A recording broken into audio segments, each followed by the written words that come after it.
नमो हरिहन्ताणं नमो सिद्धाणं नमो आयर्याणं नमो वज्रायाणं नमो लोहे सर्वसारणं एष पञ्च नमोकारो सर्वपापप्रणाशनं मङ्गलानं च सर्वेसिं परमं हवै मङ्गलम्।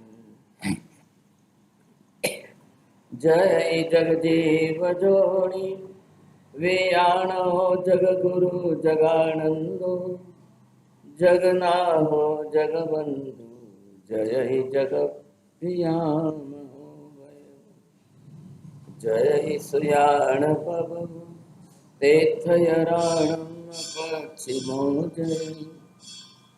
जय गुरुलोगा जय महत्वा महावीर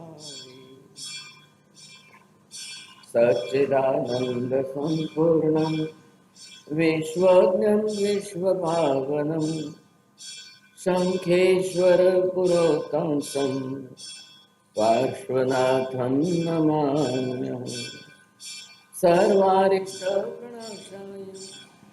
सर्वाभीष्टार्थदायिने सर्वलब्धिनिधानाय श्री गौतम स्वामिने नमः। श्री सुधर्मा स्वामिने नमः। अज्ञानतिमिरान्धनं ज्ञानाञ्जनशलाकया नेत्रमुन्मीलितं येन तस्मै श्रीगुरवे नमः।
पाप प्रवृत्ति और कर्म की स्थिति, अब इन दोनों के अंदर कैसा संबंध चल रहा है, ये देखने से आपको स्पष्ट समझ में आ जाएगा। अब जीव पाप प्रवृत्ति तो करेगा ही करेगा, संसार है इसका नाम। अब संसार में रह करके कोई पाप प्रवृत्ति न करे, इससे बड़ा चमत्कार दुनिया में हो ही नहीं सकता। जैसा राग द्वेष का संसार है, जैसा क्लेश कसाय का संसार है, 18 ही पाप की प्रवृत्तियों का संसार है। अब ऐसे संसार में रहना और पाप से बच करके रहना बड़ा मुश्किल है। ऐसे दृष्टांत से बात कही जा सकती है कि समुद्र में रहना और मछली के लिए पानी से बचकर रहना संभव नहीं। समुद्र है ही पानी का भरा हुआ, मछली पानी में ही उत्पन्न होती है। अब वो पानी में रह करके पानी से अलिप्त कैसे रहेंगे, पानी से दूर कैसे रहेंगे? संसार है किसका? राग द्वेष का है, क्लेश का सायों का है। अब संसार में रह करके आप पाप प्रवृत्ति नहीं करेंगे, ये कैसे होगा? लेकिन अगर जो जीव धर्म, दृष्टि धर्म, बुद्धि से समझ जाए कि मुझे पाप विरमण, मुझे पाप से बचना ही बचना है, कैसे भी करके मुझे पाप से बचना ही है, तो वो निश्चित जो है आगे बढ़ करके कहीं ना कहीं कुछ ना कुछ सोचेगा, विचार करेगा। लेकिन डिफिकल्ट क्यों लग रहा है, बहुत मुश्किल क्यों लग रहा है? बाहर पाप की प्रवृत्ति है, अंदर आत्मा के पास उस प्रकार के कर्म। इधर देखिए, अब क्या होगा? कर्म का उदय होता ही रहेगा। बाहर जो पाप प्रवृत्ति जैसी भी है, वो आपके इस कर्म के साथ जुड़ी हुई है। अब क्या होगा? जैसे जिस कर्म का उदय होगा, उदय होने पर क्या होता है? उदय मतलब क्या? समुद्र,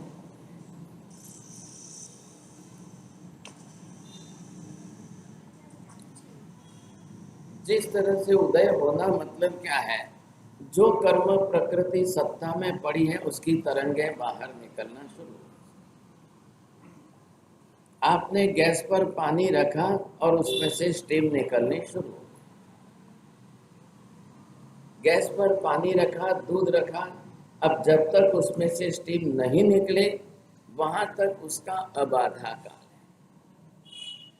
रखते ही तुरंत तो नहीं निकलेगी, 2 मिनट, 5 मिनट, 10 मिनट लगेगी तो सही। कर्म बांधते ही तुरंत उदय में नहीं आ जाता है, वो स्टॉक में पड़ा है, सत्ता में है, वहां उसका अबाधा काल है। मतलब बिना तकलीफ दिए स्टॉक में शांति से पड़ा है ऐसा समय। अब आपने 10 लीटर दूध रख तो दिया गैस पर, अब 10-15 मिनट तक तो उसमें से स्टीम निकलेगी नहीं। पहले तो टोप तो गर्म होगा धीरे धीरे, टोप गर्म होने के बाद अब जो है अग्नि पानी में, दूध में जिस तरह से आएगी। अब पानी को भाप बनकर उड़ने के लिए एक नियत प्रकार का टेम्परेचर आना चाहिए, तब जाकर के स्टीम शुरू होगी। ये कर्म बंधे हैं, ये कर्म स्टॉक में है, इसको कहते हैं सत्ता। अब इनका अबाधा काल चल रहा है। जितने कोड़ा कोड़ी सागरोपम का कर्म होता है, उतने वर्षों का, उतने हजारों वर्षों का उसका अबाधा काल। अब आपका मिथ्यात्व मोहनीय कर्म 70 कोड़ा कोड़ी सागरोपम का है, तो 7,000 वर्ष का उसका अबाधा काल। 10 लीटर दूध रखा है तो कम से कम 20 मिनट तक जो है उसकी भाप नहीं निकलेगी, आप निश्चिंत रहिए। आपने गैस पर टोप रख दिया, लेकिन टोप रखने के बाद भी चालू गैस पर, चालू अग्नि पर टोप होते हुए भी अभी 2-4 मिनट तो आप टोप को ऐसे ही हाथ लगा सकते, आखिर धातु है। अब अग्नि को फैलने में भी देर लग रही है। वैसे ही एक कर्म को तुरंत उदय में नहीं आना होता है, अब उस कर्म को उदय में आने के लिए थोड़ा सा समय बाकी रहता है, उसको कहते हैं अबाधा काल। आपको कोई बाधा, तकलीफ, पीड़ा नहीं पहुंचाएगा, वो कर्म आपके अंदर पड़ा रहेगा। कैंसर होता है तो शुरुआत की पहली अवस्था के अंदर चेहरे पर आने वाले पिंपल जैसी कंडीशन में ही होता है। अब चेहरे पर जो है कील बनते हैं, पिंपल्स होते हैं, वो कितने छोटे होते हैं, कोई तकलीफ नहीं दे रहे। पहली अवस्था में कैंसर वैसा उतना ही होता है, लेकिन हम उस पहली अवस्था में इतना जल्दी लोगों को पता ही नहीं चलता है, क्योंकि कैंसर की गांठें इतनी पेनलेस होती है, बिना दर्द की होती है। कोई क्यों जाएगा डॉक्टर के पास, क्यों सोचेगा? जब तक किसी भी रोग बीमारी का दर्द, वेदना, पीड़ा शुरू ना हो, वहां तक रोगी अपने आप को रोगी समझता ही नहीं कि मुझे रोग हुआ है, बीमारी हुई है। कोई नहीं, इसलिए आज के कलयुग में जमाने में मेडिकल साइंस ने एडवांस जो है आपको चेकिंग कराने के लिए दिया है।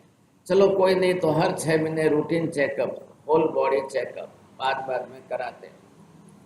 लेकिन अब दूसरी तरफ एक्सरे से भी 1000 गुनी ज्यादा खतरनाक MIR है।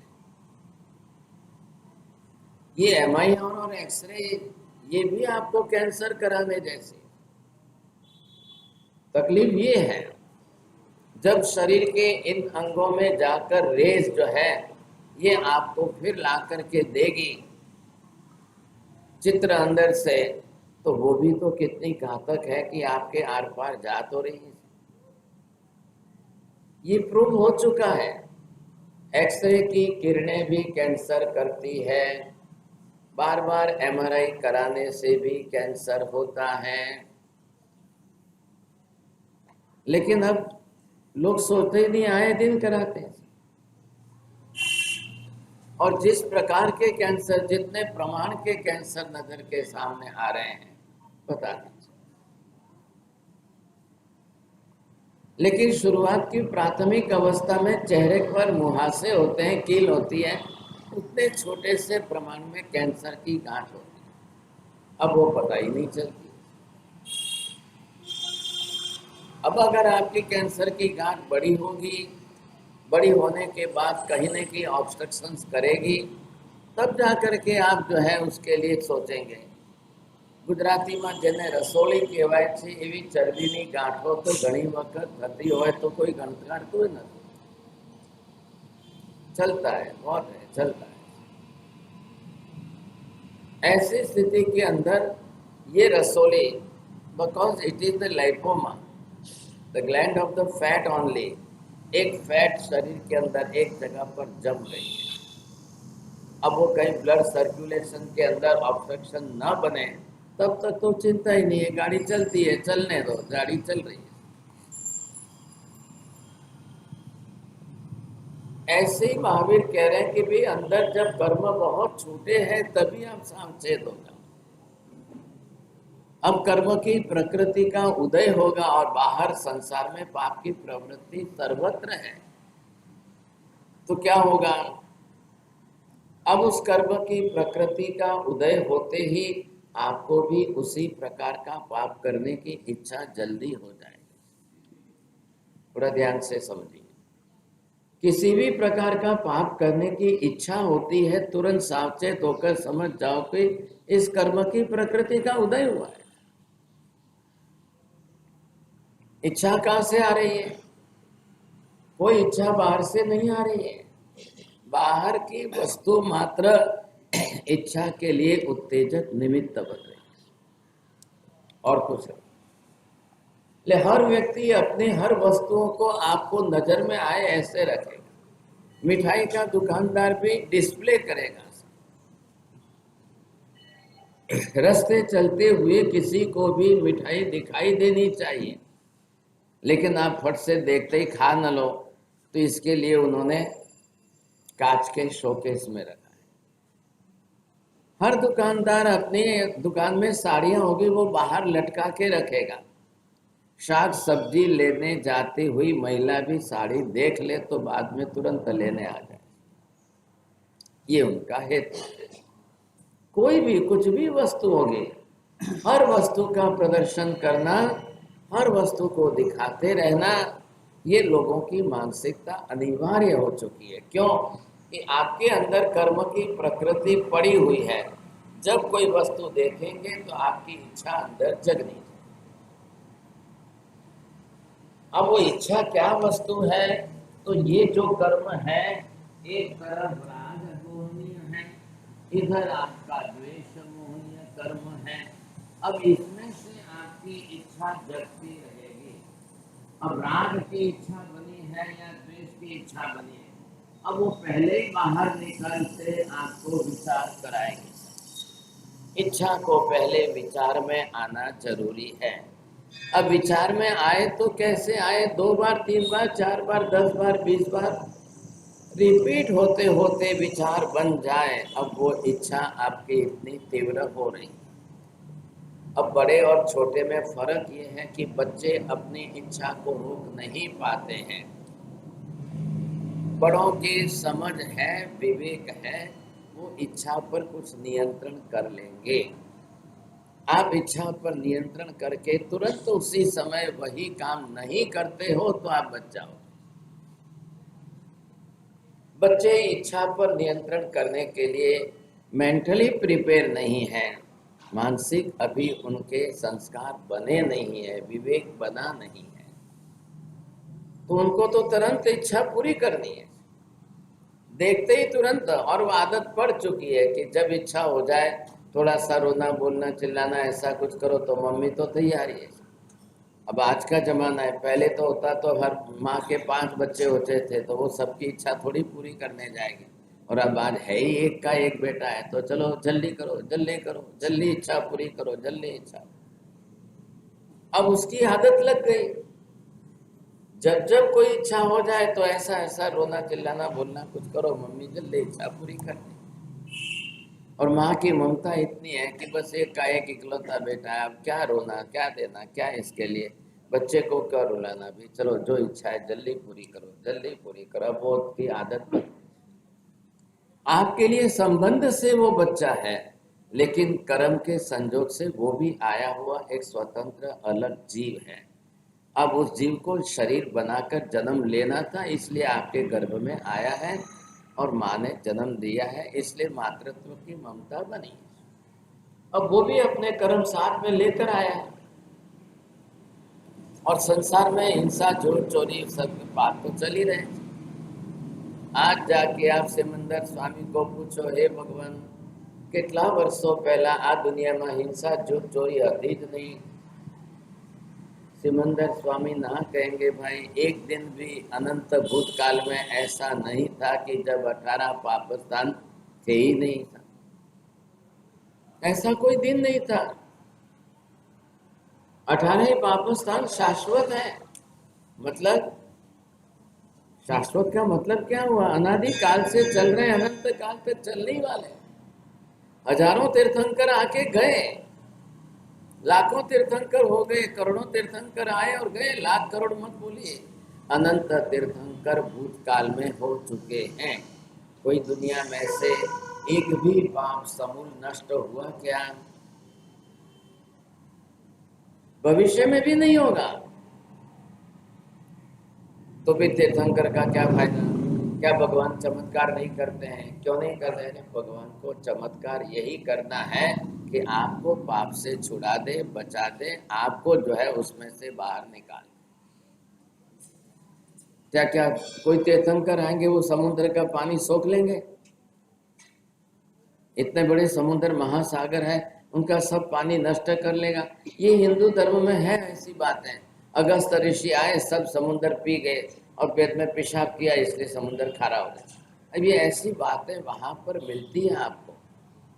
यहाँ कोई तीर्थंकर आकर के समुद्र सोखने की बात नहीं करेंगे, पीने की बात नहीं करेंगे, इसको चमत्कार नहीं कहते। स्वर्ग से देवलोक से जो है गंगा नीचे गिरी, शंकर जी ने अपनी जटा में धारण कर ली, अब भगीरथ ने किससे किया और धरती पर गंगा लाई। अब ये बातें वहाँ पुराणों के अंदर हो सकती है, जैन धर्म ने कभी ऐसी बातें नहीं लिखी। अब क्यों नहीं लिखी जैन धर्म ने? जैन धर्म के भगवान केवली सर्वज्ञ तीर्थंकर हुए, यही सबसे बड़ी विशेषता है। आपको ये परम गौरव समझना चाहिए, सौभाग्य समझना चाहिए, ऐसा धर्म मिला है, केवल ज्ञानी का ज्ञान जन्य धर्म मिला है। इसमें कोई अंधश्रद्धा, कोई गप्पे, कोई असत्य, कोई झूठ, कोई माइथोलॉजी की बातें बढ़ाकर दुनिया को लोभाना ये तरीका नहीं है। यहाँ तो भगवान एक से एक सूक्ष्म से सूक्ष्म बातों को अपने केवल ज्ञान केवल दर्शन से प्रकट करते हैं। आत्मा के अंदर 8 कर्म की अवान्तर 158 प्रकृतियां, और एक एक कर्म प्रकृति के कितने गुणाकार भेद बाकी कितने हैं, सब भगवान कह रहे हैं। ऐसा दुनिया के एक भी धर्म ने नहीं कहा, ऐसा दुनिया के एक भी धर्म ग्रंथ में भी ऐसा वर्णन नहीं है। आपको सबसे पहले सबसे बड़ा गौरव इस बात का होना चाहिए, और ये गौरव रख करके आप जो है बहुत अच्छी तरह से विश्वास संपादन करिए। केवल ज्ञानी जैसे सर्वज्ञ तीर्थम कर तो हमको भगवान मिले। और भगवान ने कभी नहीं कहा कि जा बेटा तारा बधा दुख माफ करी दूं, तारा बधा पाप माफ करी दूं, तारा बधा कर्म हूँ खपावी दे, क्षय करी दे, बस पछी तने बधु सुख आपी दे, कभी नहीं कहा। आप इधर बाहर दुनिया के हिंदू धर्म में चले जाओ तो रोज एक ही बात है, सब जगह एक बात, इकडे अष्टविनायक है ना, इकडे सिद्धिविनायक है। काय तुम्हाला लग्न होत नाही या सिद्धिविनायककडे, काय तुमचं त्रास आहे या अष्टविनायककडे, उद्या होते तुमचे लग्न, काय असं बोलता तुम्ही या। ये सब बातें आपको बाहर की दुनिया में मिलेगी। वहां लोगों को दुख टालने का, सुख देने का साझा झांसा दे करके लोगों को आपको सोचना, उस दिशा में मुड़ना। बस यहाँ महावीर कभी नहीं कहते कि हूँ बधाना दुखो दूर करनारो छू। पार्श्वनाथ कभी नहीं कहते हूँ बधाना दुखो टालीने बधु सुख आपी देनारो छू। अब लोगों के अंदर तो मिथ्यात्व पड़ा है तो वही चाहिए। मिथ्या धारणा लोगों की है। नास्तिक होते हुए भगवान को न मानने वाले भी इसी बात पर अड़े हुए हैं कि तमारा भगवान जो कोई चमत्कार करी देखाड़ता हो, अमारू बधु दुख दूर करी देता हो तो आज भगवान ने माने। नास्तिक होते हुए, भगवान के विरोधी होते हुए, बाहर भगवान की 10 बातें गलत बोलते हुए दुनिया को, लोगों को भगवान के बारे में और गलत तरीके से उकसाने वाले भी अंदर यही चाहते हैं कि भगवान मारू बधु दुख दूर करी आपे, मने बधु सुख आपी दे तो आजे मान। ये मानसिकता बनी हुई है उनकी। ऐसी मानसिकता जो है ये उनको मात्र सुख दुख के लिए भगवान की आवश्यकता बता रहे हैं। हमको जैनों को न कोई दुख टालने से मतलब है, न कोई सुख देने से मतलब है। यहाँ पर सब पाप पणासणों, अब पाप कर्म का नाश हो, इसके लिए भगवान की आवश्यकता है। अब ये बुद्धि बन जाए तब आप समझना कि मैं सम्यक दर्शन की भूमिका में हूँ, और सुख दुख की ही बुद्धि बनी रहे तब समझना मैं अभी मिथ्यात्व की कक्षा में। अब है क्या यहाँ पर, ये बाहर पाप है, ये अंदर कर्म है। बाहर पाप कम नहीं होंगे, कम होने वाले नहीं हैं, और उसमें भी आ गया पंचम आर्य का कलयुग। 5वें आर्य का ये कलयुग जो है, ये अब पाप कम नहीं होंगे, पाप बढ़ेंगे। चौथे आर्य में जो पाप 10% थे और धर्म 90% था, अब इसका उल्टा होगा। अब यहाँ पर धर्म ही 10% दिखाई देगा और पाप 90% बढ़ता है। चौथे आर्य से पंचम आरा कलयुग बिल्कुल सर्वथा अपोजिट, विपरीत भाव का ही होता है। इसलिए चौथा आरा, it is the big period for the religion. धर्म का सबसे उत्कृष्ट काल चौथा आरा। सभी भगवान होते हैं, और भगवान सभी होते हैं। मोक्ष मार्ग चालू होता है, सबको केवल ज्ञान होता है, लोग दीक्षा ले सकते हैं, लोग कर्म क्षय जल्दी कर सकते हैं, लोग मोक्ष में जा सकते हैं, सबके लिए दरवाजे खुले हैं।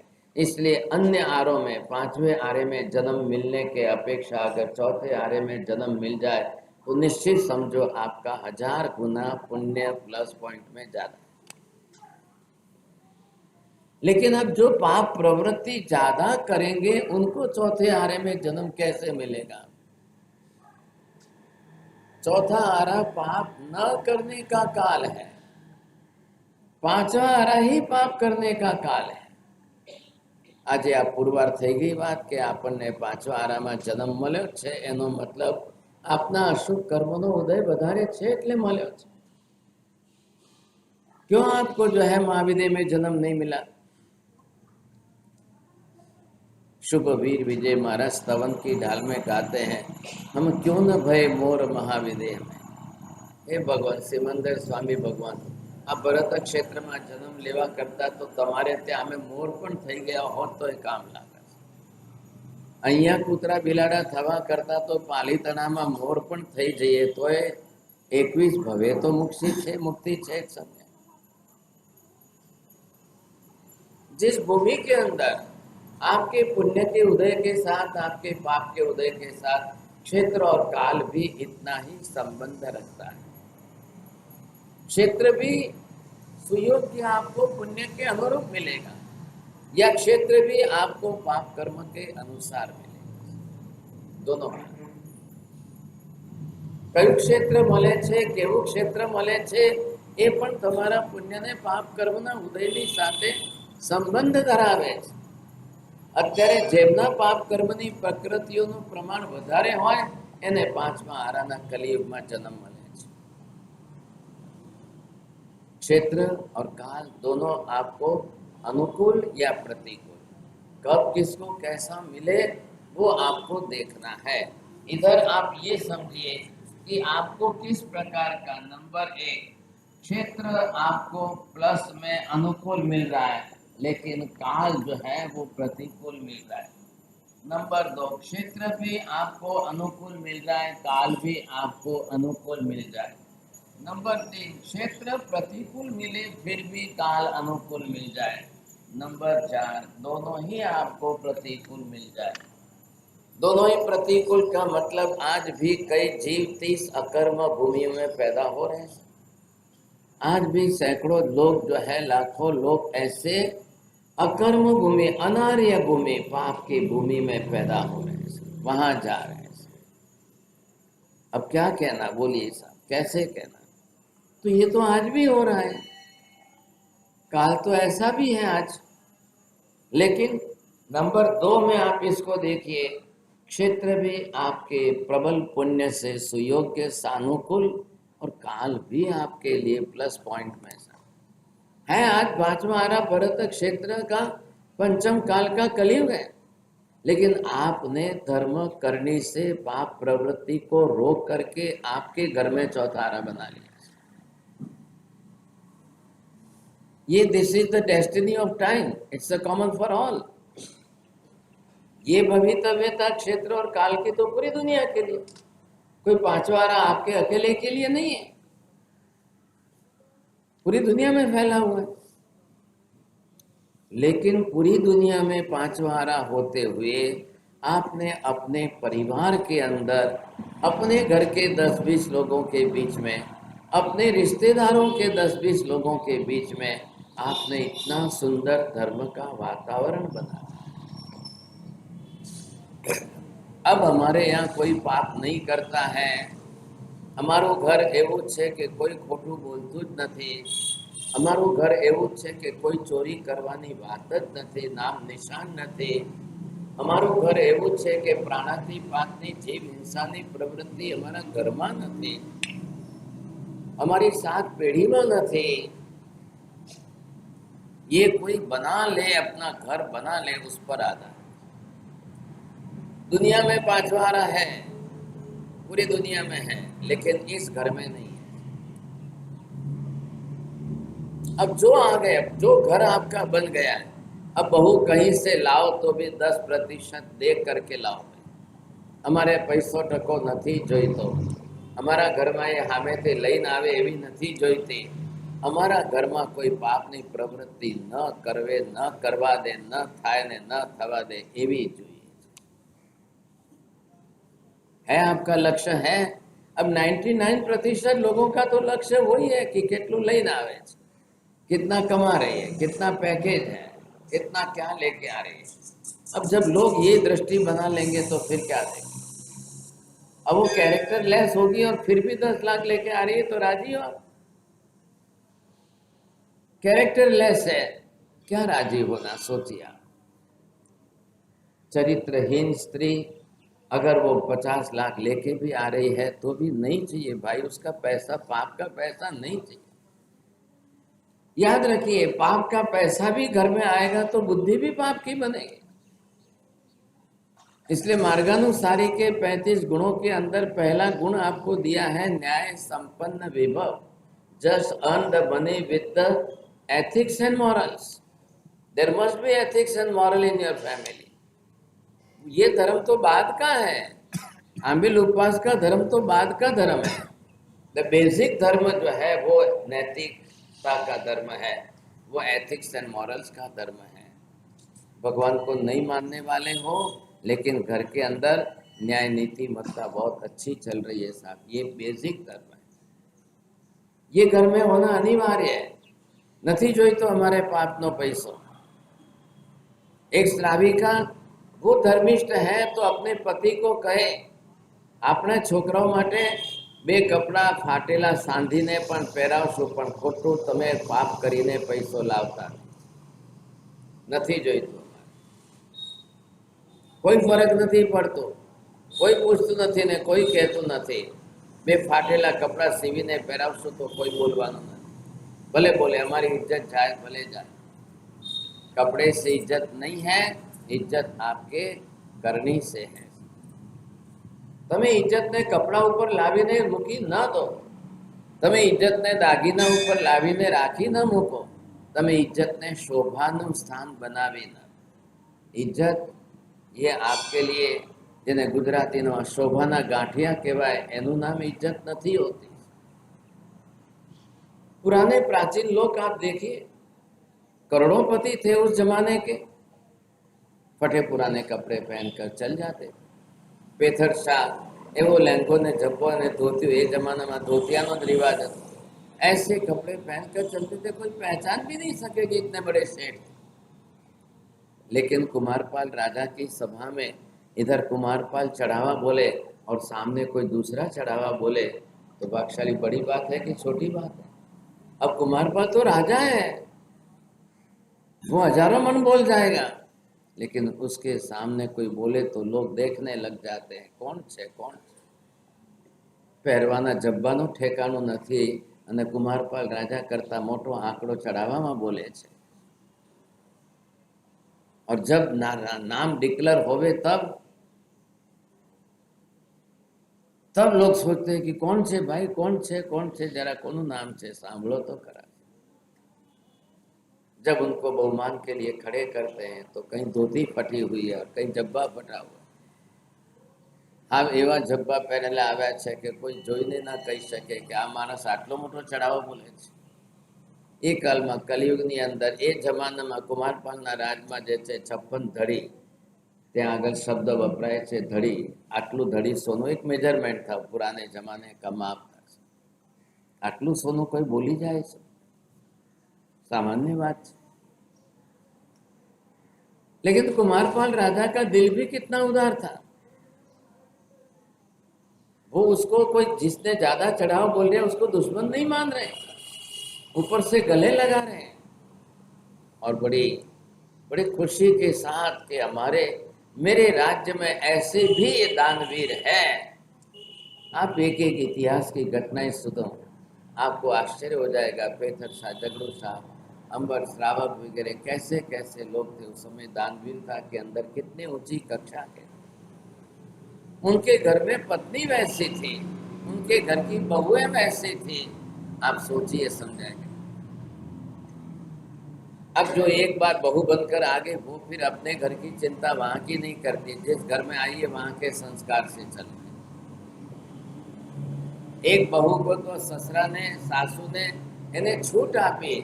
આજે દેરાસર ગઈ તો ચઢાવા વગર પૂજા કેમ કરી? ચઢાવા વગર ચઢાવો લીધા વગર પૂજા કેમ કરી? બહુ ને જવાબ दिया કે નવી નવી આવી છું, મને કઈ ખબર નથી।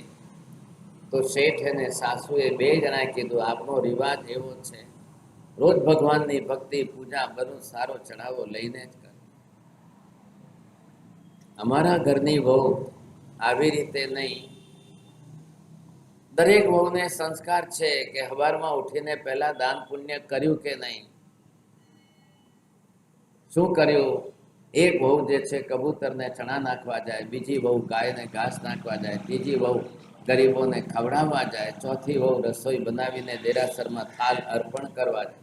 ए जमाना में एक एक घर में 5-5, 7-7 वहुओ हती। समझे तो सबको कहा है નવું પુણ્ય બાંધ્યા વગરનો દિવસ ઘરમાં ખાલી નહીં જવો જોઈએ. અમે કંઈ પૈસો પૈસો પૈસો કમાવીને મહેનત કરીને લાવીને મજૂરી કરીને લાવીને ઘર ભરીએ છીએ એવું નથી. અમારી મહેનત કરતાં અમારું પુણ્ય 10 ગણું વધારે છે. અમારી મહેનત 10% ઓછી છે પણ પુણ્ય વધારે છે.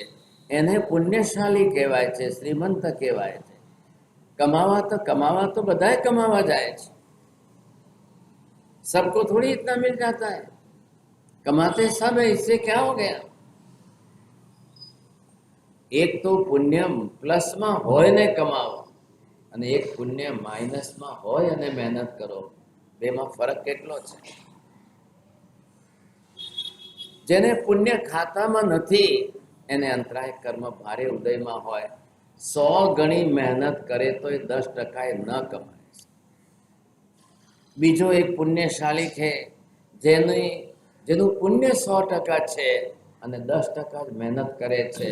અલવ અલવ કરીને પણ ફોન ઉપર રોજના 10,000 કમાવે છે. પેલો પથ્થર ફોડીને રોજના 200-500 કમાતો.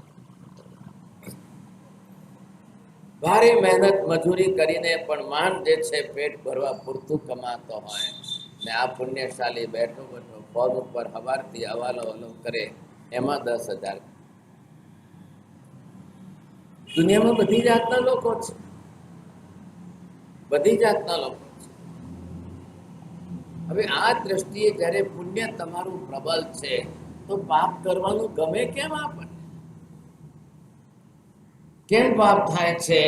તો કે આ પાપ તમારું જે છે અંદર, આ કયું 5મું પરિગ્રહ, એટલે આ પાપ જે છે એ તમને પરિગ્રહની ફરીથી ઈચ્છા કરાવે અને ફરી તમે પરિગ્રહ કરીને વધારો એટલે આ એક લેયર વધી ગયું, ફરી પાછી ઈચ્છા થઈ, ફરી પાછું પરિગ્રહ વધારો, આ બીજું લેયર ઉપર વધતું જાય. શું થઈ રહ્યું છે? આ પાપ વધતું જાય. क्या जरूर है? आपके पास घर में 100 साड़ी पड़ी है, कतरी बाजे आपे 500 1000 200 तो पासा કહો કે નવી લાવણી, ફેર નવી લાવણી, ફેર નવી લાવણી. એના કરતા આ બિચારા કાકા છે એક જ પેન્ટ આજે 5 વર્ષથી પહેરે છે. કોઈ કઈ એક કે નવું લાવતા નથી ને કઈ કરતા કઈ નહીં. क्या करना है साहब? क्या जरूर है आपको? पहली दृष्टि बदलो. समाज कपड़े से नहीं पहचानती है. आइंस्टीन को जब एक पब्लिक मीटिंग के अंदर जाना था तो वो ऐसे ही कपड़े पहन करके निकल गए, घर में बैठे थे वैसे. अब लोग जब रिसीव करने के लिए आए तो किसी परिवार वालों को या परिचित लोगों को लगा कि તમે આટલી મોટી પબ્લિક મિટિંગમાં જ્યાં 1000 માણસ તમને સાંભળવાનું છે અને તમે આવો જે છે શર્ટ ને પેન્ટ પહેરીને આયા, ખરાબ લાગે. પેલો કે મને ખબર જ નથી कि मैं શું પહેર્યું છે. मेरा चिंतन चल रहा था मुझे क्या स्पीच देनी है. इतना गहन सब्जेक्ट था तो मैं उसके चिंतन की धारा में था. मुझे पता नहीं है कि कपड़े भी बदले जाते हैं कि लोग कपड़े से पहचानते. એટલે આઇન્સ્ટીને પબ્લિક મિટિંગમાં ઊભા થઈને બોલવાનો ટાઈમ આવ્યો ત્યારે પહેલું ક્વેશ્ચન લોકોને કર્યું, are you came for to listen me और you want to see my clothes? आप क्या मेरे कपड़े देखने आए हो या मुझे सुनने आए हो? Do you want to get knowledge from me? आप मेरे से कुछ ज्ञान तत्व समझना चाहते हो? मैं आपको बहुत अमूल्य चीजें सिद्धांत समझाने वाला हूँ. आइंस्टीन को लगा, उसने जब लोगों को पूछा तो पब्लिक में से किसी ने खड़े होकर के पूछ लिया, sir you have never asked this type of question, we are listening you from so many years. हम तो वर्षों से आपको सुन रहे हैं, आपने क्यों ऐसा सोचा? आपने ऐसा क्यों प्रश्न किया? हम लोग आपके कपड़े देखने वाले हैं? आइंस्टीन ने कहा, very sorry sir, but today when I was coming on the dais some people they ask me about the clothes and I am never thinking about my clothes. पुरुष है, विद्वान है ये कपड़े का विचार करना महिला का काम, पुरुष का काम नहीं है। महिलाओं को हर मिनट कपड़े बदलने रहते हैं। પેલા બેચારા અંબાણીના ઘરેથી જે છે 10 વખત સાડીઓ પહેરી પહેરીને દિવસ એનો પૂરો થાય। अब क्या करे, उसके घर में 2 लाख साड़ियाँ, कतरी 2 लाख साड़ी जेवा दर 10 मिनटे बदली के नहीं बदली। ऐसी परिस्थिति है उनके लिए। ये परिग्रह का अतिरेक मत करो। कोई पण भोगवटो करवानो अतिरेक एटलो नहीं करवू के आपनो जीव बीजी बधी धर्म आराधना थे के वंचित रहीने कपड़ामां ज अटकी जाए तो परिग्रहनी मूर्छामां काले तमारो भव कयो थवानो? काले भव कयो थशे? मरीने जीव जो कपड़ामां उधई थईने रहे तो शुं करशो? कपड़ामां उधई थईने आपणे जन्म लेवो पड़े, भाग्यशाली शू काम। अब किसी को कौन से पाप, किसी को कौन सा पाप, ये तीसरा पाप है अदत्ता दान का। अब ये अदत्ता दान का पाप उदय में आएगा, फिर आपको ये चोरी कराएगा, फिर आप चोरी करेंगे, फिर ये पाप नया बढ़ेगा। अब ये इसका एक लेयर चढ़ा, फिर उदय में आया, फिर आपने चोरी की, फिर ये दूसरा लेयर चढ़ा, फिर उदय में आया, फिर आपने चोरी की, फिर ये तीसरा लेयर चढ़ा। अब एक पाप की आदत लग रही है, ये पाप आपको कर्म बंधाता है। सत्ता में पड़े हुए कर्म उदय में आएंगे, तुरंत आपको वैसा ही पाप करने की इच्छा होती है। इधर ये पाप आपके असत्य का है, दूसरा पाप सामृषावाद का। अब यहाँ पर ये उदय में आएगा, फिर आप झूठ बोलोगे, फिर नया कर्म बनेगा, फिर उदय में आएगा, फिर आप वापिस झूठ बोलोगे, फिर आएगा, फिर जाएगा। अब ये होते ही रहने वाला है, ये आदत है। और ये आदत आपको दूसरे जन्म में साथ में ले जाती है। एक पाप जो इस जन्म में ज्यादा किया, उसी पाप की आदत लग गई, अब वो संस्कार के रूप में है, अब वो कर्म के रूप में दूसरे जन्म में साथ में आएगी। अब दूसरे जन्म में फिर यही वापिस आपको और ज्यादा कर्म बंधाए। अब पिछले जन्म में कितनी बार झूठ बोला था और कर्म बांधा था, अब उससे ज्यादा आज के जन्म में कितना होगा और फिर कितना कर्म बांधेंगे। अब ये संस्कार तो पूरे नहीं हो रहे। झूठ बोलने का तो 2 मिनट में काम पूरा हो गया, लेकिन कर्म 2000 बरस का बन गया। अब वो 2000 बरस तक कर्म उदय में आएगा, तब आप 2-2 मिनट के झूठ तो हजारों नहीं लाखों बार बोल जाएंगे। ये कर्मों की एक साइकिल है। फिर पाप करो, फिर कर्म बांधो, फिर पाप करो, फिर कर्म बांधो, फिर कर्म उदय में आएगा, फिर पाप करोगे। ये चक्कर चलता ही जाएगा, आप नहीं बचेंगे, आप इसमें से बाहर नहीं। अब कहीं ना कहीं आपको इस चक्र को तोड़ना है। क्या करेंगे?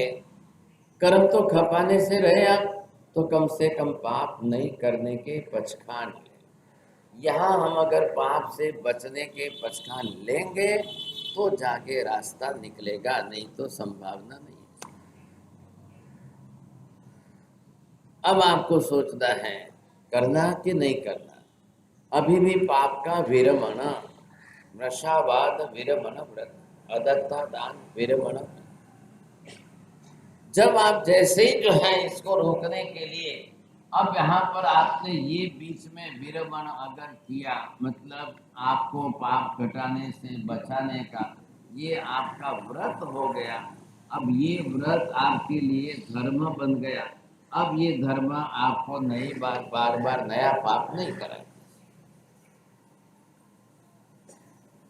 कहीं ना कहीं रोकना है, कहीं ना कहीं रोकना है। इसलिए महावीर ने ये कहा कि पाप को बढ़ते हुए रोकना ये धर्म है, पाप का प्रमाण घटाना ये धर्म है। हम राजी कहाँ हो गए? हमने दर्शन पूजा की, हम राजी, इतने में ही राजी हो जाते हो। आप दर्शन पूजा में राजी हो जाते हो, आगे बढ़िए। अब आगे एक कदम आगे बढ़कर कौन सा पाप में कितने प्रतिशत घटा सकता हूँ ये आपको देखना है। और नहीं तो फिर जो है इधर धर्म करेंगे, धर्म का टाइम पूरा हो गया, फिर पाप की प्रवृत्ति में लग जाओगे, फिर पाप होता रहेगा। अब आप इसमें से बाहर निकल नहीं सको। भगवान महावीर गौतम को कह रहे हैं, हे गौतम, કયા ભાવમાં જે છે આ કયું પાપ કરીને આવ્યો અને હવે બીજા ભાવમાં આ પાછું કયું પાપ કરવાનું। अंड व्यापारी, अंडे के व्यापारी के बारे में उसके भव की बात की। 1000 बरस का लंबा आयुष्य अंडे के व्यापारी के रूप में बिताया। હવે એના જીવે કરેલી હિંસાનું પ્રમાણ તમે જુઓ અને એને બંધાયેલા કર્મોનો હિસાબ જુઓ। એક માણસ એક દિવસના એ જમાનામાં રોજના 1 લાખ ઈંડા જે છે એ લોકો પાસે મંગાવતો હોય, કરાવતો હોય, રાંધતો હોય, તળતો હોય, ફોડતો હોય, વસ્તુ બનાવતો હોય, ખાતો હોય, ખવડાવતો હોય। હવે એના પાપનો ગુણાકાર કેટલો, गुणाकार कितना होगा। अब इतना पाप का गुणाकार अगर बढ़ेगा, इतना लंबा गुणाकार बढ़ेगा, 1000 साल का हिसाब कर लो।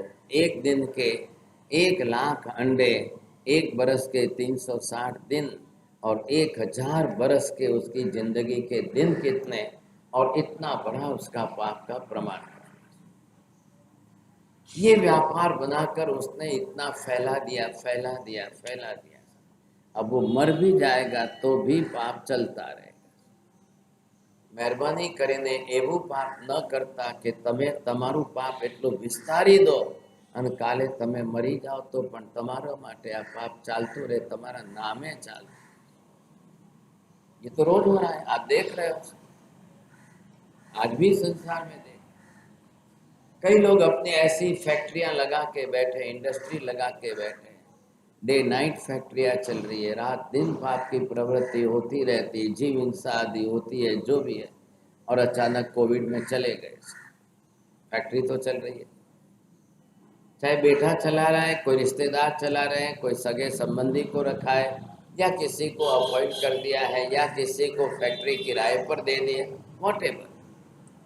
आपने तरीका बदला है, मात्र तरीका बदल दिया है, आपके नाम से आपकी ही चीज आपके क्रेडिट पर चल रही है। अब आप चलाने वाला आपको हर महीने पैसा दे देता है, छुट्टी, आप राजी। ये आज भी चल रहा है। घણા લોકો પોતાની દુકાન બીજાને ચલાવવા આપી દે છે। તું તારે મને મહિને દર વખતે ₹1,00,000 આપી દેજે ભાઈ, બાકી તું જાણે। नाम आपका है, क्रेडिट आपकी है, वस्तु सारी सेटअप की हुई आपकी है, अब चला रहे दूसरे, तो आप भी उतने ही भागीदार हो, वो भी उतना ही भागीदार। आपकी भी हिंसा की पाप प्रवृत्ति, उसकी भी हिंसा की पाप प्रवृत्ति। अब ये मल्टीपल होते जब चलती रहेगी, आप नहीं कर रहे हो, छोड़ भी दी तो भी आप भागीदार बनते जा रहे हैं। स्टॉक एक्सचेंज में क्या हो रहा है, आप उसमें भागीदार बनते ही जा रहे हो। खाली पैसा ही कमा रहे हो ऐसा मत सोचना, पाप भी कमा रहे हो। आपके शेयर के हिसाब से जितने लिए हैं, उस शेयर के हिसाब से आपने जितने दिए हैं, आपको पाप के साथ कमाना है। खाली पैसा ही नहीं कमाना है, दोनों कमाना है। अब ये चलता ही रहेगा। कैसे बचेंगे, कैसे आप? महावीर ना कह रहे हैं, कम से कम अपने पाप के संबंध तोड़ो। दूसरों के साथ जो पाप के संबंध जोड़े हैं वो तो तोड़ दो। પહેલાથી જ પાપ ભોસરાવીને જાઓ, પહેલેથી જ કરેલા પાપોનું પ્રમાણ ઘટાડીને પછી જાઓ। आपकी जिंदगी जीते जी ही आप जो है अपने पापों का प्रमाण घटाने के बाद जाएंगे। नहीं तो તમે જતા રહેશો ચિંતા, અને તમારા નામે ચાલતું પાપ ગુણાકાર થઈને ચાલ્યા જ કરશે, ચાલ્યા જ કરશે, कोई पता नहीं। ऐसी स्थिति के अंदर हम जिसकी बात यहाँ पर कर रहे हैं, तो भगवान महावीर ने अपनी तरफ से जो बात स्पष्ट करते हुए की है, उसमें आप ये देखिए, भगवान कह रहे हैं पुरी मताल नगरी के अंदर जो है महाबल राजा जो था, और उसी के काल के अंदर नगर के बाहर पहाड़ियों की घाटियों के बीच में कुछ चोर लोग मिल करके चोर पल्ली चला रहे। घाटियों के अंदर जिस प्रकार की एक चोरों की पल्ली, दुर्गम स्थान था, न तो कोई आ सके, न कोई जा सके, न कोई देख सके, न कोई, ऐसे चोर लोगों ने वहां पर जिस तरह से अपनी तरह से बना के रखे। सबसे बड़े मुख्य चोर का नाम विजय चोर है। अब विजय चोर ने अपनी तरह से चोर साम्राज्य बना के रखा है किस पर? चोरी पर। अब उसके हाथ के नीचे गांवों के, नगरों के लोगों को चोरी में जोड़ते गया। कोई ने कई नहीं મળતું, ક્યાંય નથી કમાવતા, ભીખ માંગવા કરતા આવી જાઓ અમારે ત્યાં ચોરી કરો। બે ટ્રેન ચોરની સાથે બીજા બે ચાર નવા ને જોડી દેવાય। આવી રીતે જવાનું, આવી રીતે ધાડ પાડવાની, આવી રીતે કોઈના ટેરેસમાંથી ઉતરવાનું, આવી રીતે કોઈના તાલા તોડવાના, આવી રીતે કોઈનું ધનમાલ કાઢીને જે છે, बस ये चक्कर चलता रहेगा। आप चलो। नए नए चोरों को जोड़ता जा रहा है। 500 चोर तो अपने हाथ के नीचे कर लिए विजय चोर। अब चोरी का प्रमाण कितना बड़ा? खुद करना, दूसरों को कराना, दूसरों को सिखाना, नए चोरों को तैयार करते रहना। एक व्यक्ति अपने पाप को कितना गुणाकार देता है, कितना बढ़ा देता है। इतना प्रमाण बढ़ा करके आप दूसरों को सिखाएंगे।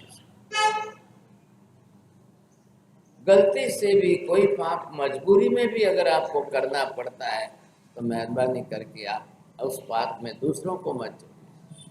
आपका कॉन्शियसनेस क्या कह रहा है अंदर से, आपको क्या समझ में आ रहा है?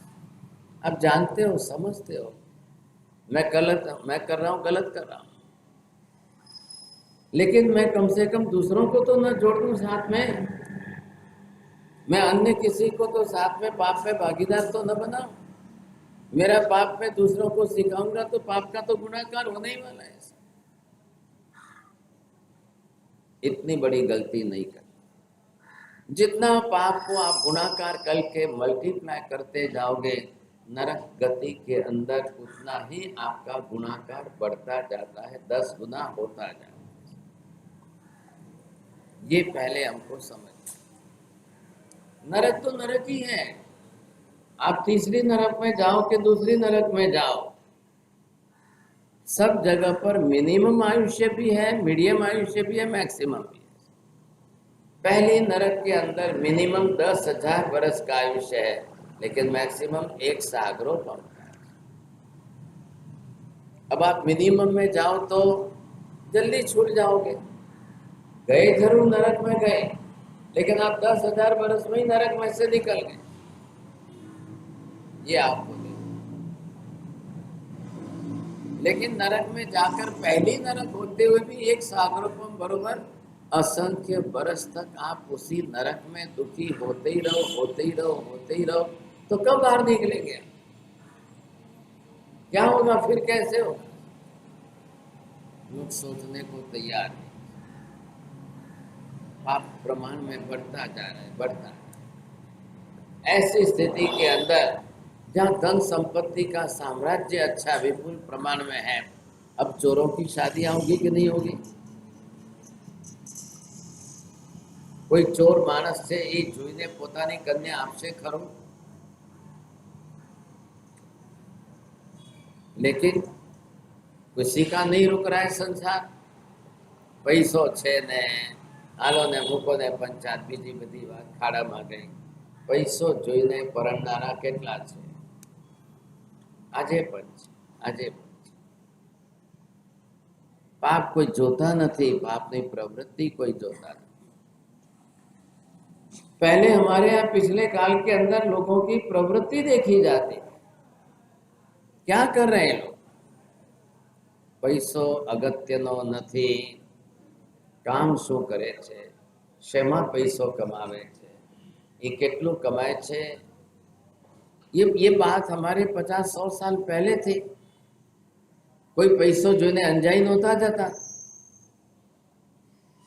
पहली बात ये करो, कोई एवो प्रामाणिक काम छे, कोई एवो ईमानदारीनु काम करे छे, कोई पुण्यना रस्ते पैसो कमावे छे, અને જૂના જમાનામાં લોકો પૈસો નહોતા પૂછતા, એમને દાન પુણ્ય કેટલું કર્યું છે એ જોતા. બાપ દાદા કોણ છે, પુણ્ય કેટલી ઉપાર્જન કરી છે, ઘરમાં દાન પુણ્યના સંસ્કાર કેટલા સારા છે એ જોતા. આજે હવે પરિસ્થિતિ આ ગઈ, બાપ દાદાની મિલકતે નહીં જોવાની, ધર્મ નહીં જોવાનો, પુણ્ય नहीं જોવાનો, पैकेज જોવાનો છે. ये कितना कमा रहा है, बस पैकेज. બીજી વાત બધી જાય.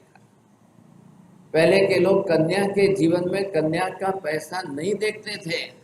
कन्याने શું પૈસો દેવાનો હોય, બાપ દાદાનો પૈસો જોવાય. કન્યાના તો સંસ્કાર જોવાના. કન્યામાં સંસ્કાર સારા હોય, ઓછા પૈસા वाली कन्या પણ લાવતા. आज आपने दृष्टि बदल दी, आपने बुद्धि बिगाड़ दी, समझे कि नहीं. હવે સાહેબ છોકરી આટલા પેકેજ વાળી છે, આટલું કમાય છે, છોકરી આટલા, તમારે શું કરવું છોકરીના પેકેજને, શું કરવું છે, શું પાછા ગૌરવ લઈને બજારમાં 10 ઠેકાણે રોજ કહેતા ફરે છે, અમારી સગાઈ દીકરાની એવી કરી છે, એવી કરી છે, છોકરી એટલું કમાય છે, તમારું ભલું થાય. આ તો શરમ આવે એટલી વાત. इज्जत जाती है. बेटा मेरा बेटा क्या कर रहा है, मेरा बेटा कितना कमा रहा है, ये नहीं बोल रहे हो आप. ना ना हमें આવી બહુ લાવી છે, આવી બહુ મળી છે, આવી સરસ, ये आपकी इज्जत जा रही है. लेकिन आज कलयुग ऐसा है, अब इसको भी लोग अपने लिए एक बहुत बड़ा अच्छा क्रेडिट कार्ड मान रहे हैं. कहाँ तक नीचे गिरेंगे आप सोचो. विजय चोर की भी शादी हो गई, 500 चोरों का अधिपति है, अब उसकी शादी हो गई. अब वहां पर उसने चोर होते हुए अपने यहाँ पर राजा महाराजा जैसा साम्राज्य बनाया है. कहाँ बनाया है, घाटियों में, पहाड़ियों के बीच की घाटियों में, लेकिन वहां चोरों ने अपना साम्राज्य बनाया है. अब सोचो, लोग उसके नाम से जो है पहचानते हैं कि विजय चोर. આ નામથી જ લોકો બોલે છે, પણ છતાં એનાય લગ્ન થાય છે, એને કોઈ કન્યા આપનાર મળે છે. હવે એ કન્યા એને ત્યાં આવી છે ને એને ત્યાં બહુ થઈને રહે છે ભાગશાली. ये कन्या जो है इसके घर आई, बहू बनकर आई, ये प्रेग्नेंट हुई. अब तीसरे महीने उसके दोहत जाग रहे कि હું પુરુષોનો ડ્રેસ પહેરીને ઘોડા ઉપર બેસીને તલવાર ભાલો હાથમાં લઈને જે છે આખી પ્રદક્ષિણા લગાવીને લોકોમાં ધાક જમાવું છું. अब जैसे राज्य में आई, जैसे क्षेत्र में आई, जिस व्यापार में, जिस वातावरण में आई है, तो बुद्धि कैसी बनेगी. लेकिन अब तीसरे महीने गर्भवती होने के बाद दोहत जाग रहे. अब विजय चोर ने कहा, भाई तू चिंता केम करे छे, आपने ત્યાં તો સામ્રાજ્ય જે છે, કઈ चिंता કરવાની જરૂર નથી, તારી બધી ઈચ્છા પૂરી કરી દેશું. क्या बड़ी बात है इसमें, क्या हो. पति के कपड़े पहन करके और फिर जो है तीर भाले तलवार हाथ में लेकर के घोड़े पर बैठ करके घूमती हुई चारों तरफ निकली. अब पूरे नगर के अंदर लोगों ने सोचा, भाई आ नवो कौन आयो छे, नवो कौन आयो छे. कृत्रिमता तो सब की जा सकती है, दाढ़ी मूछ भी कृत्रिम लाके लगाई जा सकती है और सब कुछ बनाकर, लेकिन बोलेगी तो आवाज तो आएगी, लोग सुनेंगे तो समझेंगे कि नहीं समझेंगे कौन है क्या है. ऐसी स्थिति के अंदर ये सब चक्कर चलता है. उसको अपने दोहले पूरे करने थे, उसने कर लिए. यहाँ पर एक दोहलों का एक विषय ऐसा है कि जिसमें अष्टांग निमित्त शास्त्र से गर्भवती पत्नी के कैसे दोहले होते हैं और कैसे स्वप्न होते हैं, इसके आधार पर भविष्यवाणियाँ होती थी. इसके आधार पर भविष्य का फल कथन होता था. दोहलाना आधारे जे छे कयो जीव गर्भમાં આવ્યો છે, કેવો જીવ બાલક ગર્ભમાં છે, એનું ભવિષ્ય શું થશે, કેવું થશે, એ બધું પ્રિડિક્શન થતું, ભવિષ્યવાણીઓ થતી. ये भी एक शास्त्र थे, समझे कि जैसे स्वप्न शास्त्र होता है, ये भी एक शास्त्र. आज तो अब लोगों को कोई पता ही नहीं है, कोई जानते ही नहीं है, कोई समझते ही नहीं है क्या होता है, किसी को क्या नहीं. लेकिन ये ऐसे शास्त्र जो है वो आपको बहुत संकेत देते थे, भविष्य की काफी बातें. चलो जो हुआ सो हुआ। 9.5 महीने पूर्ण होने पर सुभद्रा ने बालक को जन्म दिया। अब चोर होते हुए उसने अपने घर में पुत्र रत्न के जन्म की बधाई देकर खुशियों से मनाया। હવે એક બાજુ તમને લાગે કે ચોર છે ને એમના ઘરે પુત્ર જન્મે ખરો, કેમ ન જન્મે ભાઈ? પાપ પ્રવૃત્તિ વાળું ઘર હોય તો બીજા જીવો પાપ કરનારા એના ઘરમાં ન આવે, કેમ ના આવે? આ દુનિયામાં પાપ કરવા વાળા જ વધારે છે. પુણ્યશાલીઓની સંખ્યા તો દુનિયામાં 10% છે. આખી દુનિયામાં 10% માંડ ગણી શકો, बाकी तो पाप प्रवृत्ति करनारा ने पाप कर्मना उदय वाला संसार में गणा है। बालक का जन्म होता है, उसने भी ठाट बाट से मनाया है, मेवा मिठाई खिलाकर लोगों को राजी किया। हवे लोग जमवा आवे के ना आवे, जवू જોઈએ કે ના જવું જોઈએ? पहलो विचार करे कि अमे आटला मोटा श्रीमंत पुण्यशाली शेठ एक चोरना घरे आपणे जमवा जवाय छे? તમારું ધર્મ ભોગવવાતું હોય અને સામેવાલાનું પાપ જે છે એ પ્રશંસા વાળું થતું હોય તો ધર્મિષ્ઠ આત્મા એવા ઠેકાણે જમવા ન જાય. તમારા વ્યાપારી રિલેશન હોવા છતાંય ધ્યાન રાખજો, કોઈ એવી પાપની પ્રવૃત્તિ વાળા વ્યાપારી સંબંધોને ત્યાં પણ તમારો ધર્મ તાવે મૂકીને ન જાય.